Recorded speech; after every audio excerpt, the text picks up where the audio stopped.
తెలంగాణలో పార్టీలు లోక్సభ ఎన్నికలపై ఫోకస్ పెట్టాయి. ఈ ఎన్నికల్లో కాంగ్రెస్ వర్సెస్ బీజేపీ మధ్య టఫ్ ఫైట్ నడిచే అవకాశం ఉందనే విశ్లేషణలు వినిపిస్తున్నాయి. ఈ క్రమంలో ఈ రెండు పార్టీలు ఎంఐఎంకు కంచుకోటగా ఉన్న హైదరాబాద్ పార్లమెంట్ స్థానంపై గురిపెట్టడం చర్చనీయాంశంగా మారింది. దీంతో ఈ స్థానంలో 7 దశాబ్దాల ఎంఐఎం చరిత్రకు బ్రేక్ పడబోతున్నదా అనే చర్చ జోరందుకుంది.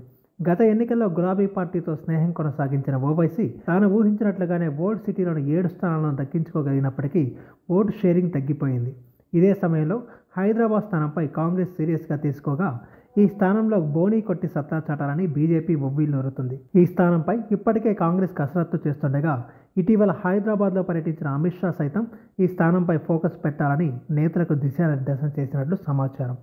దీంతో కాంగ్రెస్ బీజేపీల ఫోకస్తో అలర్ట్ అయిన ఓవైసీ తమ ఎమ్మెల్యేలను హెచ్చరించినట్టు సమాచారం. రాబోయే పార్లమెంట్ ఎన్నికల్లో ముస్లిం ఓట్లకు గండిపడకుండా జాగ్రత్తలు తీసుకోవాలని సూచించినట్టు తెలుస్తుంది. హైదరాబాద్ లోక్సభ పరిధిలో మలక్పేట్, కార్వాన్, గోషామహల్, చార్మినార్, చాంద్రాయణగుట్ట, బహదూర్పుర అసెంబ్లీ స్థానాలు ఉండగా ఒక్క గోషామహల్ మినహా మిగతా 6 చోట్ల ఎంఐఎం ఎమ్మెల్యేలే ఉన్నారు. అయితే గతంలో కైట్ పార్టీకి ఈ స్థానాల్లో విజయం నల్లేరు మీద నడకలా ఉన్నా ఈసారి మాత్రం అంత ఈజీ కాలేదు.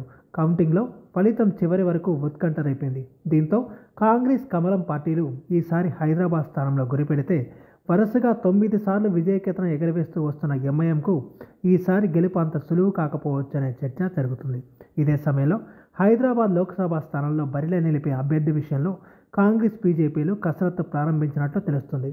ఎంఐఎం నుంచి ఆ పార్టీ చీఫ్ అసదుద్దీన్ ఓవైసీనే పోటీ పడే అవకాశాలు ఉండటంతో ఆ మేరకు ఓవైసీని ఢీకొట్టే నేత కోసం అగ్రనాయకత్వం వడపోత కార్యక్రమాన్ని ప్రారంభించింది. కాంగ్రెస్ నుంచి మైనార్టీ నేతలు ఫిరోజ్ ఖాన్, అజారుద్దీన్లతో పాటు మరికొందరు నేతల పేర్లు వినిపిస్తుండగా బీజేపీ నుంచి భగవంత్ రావు, రాజాసింగ్, విక్రమ్ గౌడ్ పేర్లు వినిపిస్తున్నాయి.